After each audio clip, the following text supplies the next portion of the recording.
Hey, Michael Carbonaro here. Thanks for watching this week's episode of the Carbonaro Effect. Did you dig it?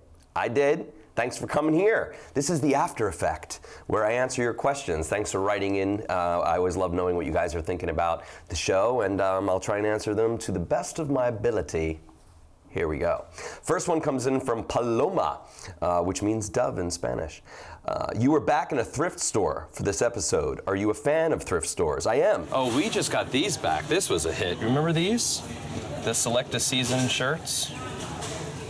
What's it do? You reach inside the shirt, you grab inside out, it becomes a windbreaker.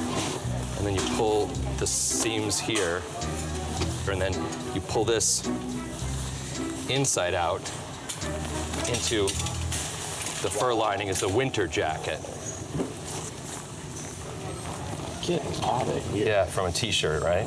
I think they're the kind of place, that and antique shops, where people will naturally just believe in any weird thing that just happens to be around. Maybe something like, you know, the dishwasher tabs was just something that they used to make in the 50s, I think I said, and you might find it, you know, turning up in a store like that, because it's just so haphazard. Anything can really be there.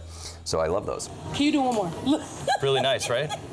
But look how quick that cleans. Here comes a question from Gil. How many times did you have the kids do that trick? Okay, the one in the classroom where all the kids disappeared. We did that, I think, 5 times. We found that when you make somebody suddenly responsible for losing 8 children, they get really nervous and worried. They really feel responsible. So, yeah, we did it just 5 times. What?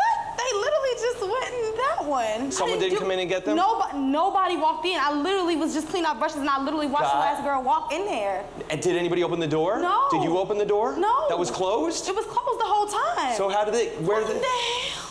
All right, Jesse says, where'd you get the idea for the Medusa trick with the snakes? That actually came from my buddy Darren Berger, who's a magician, and that was like a last minute ad. We kind of were already on the ground and we were shooting, and that we needed another trick because something else fell through, and I just loved the idea. I thought it was so sexy, the idea of seeing a statue that had the Medusa snakes on it, and then suddenly like the bald statue and live snakes. I was like, that is just a really cool image. What's going on here? Because my stomach just dropped. What is going on? Okay. I'm getting that thing out of there, though. I got to get this head out of there. Hey, you're on your own with this. All right, this one comes in from Armando.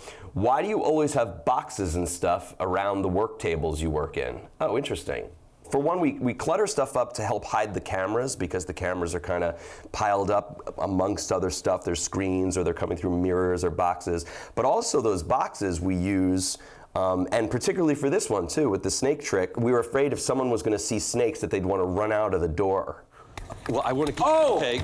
I try to, you know, kind of manipulate the boxes so it gives them, you know, like a sense of which way to hopefully walk to stay in the camera range and to stay in the room. Let's just both move to that door.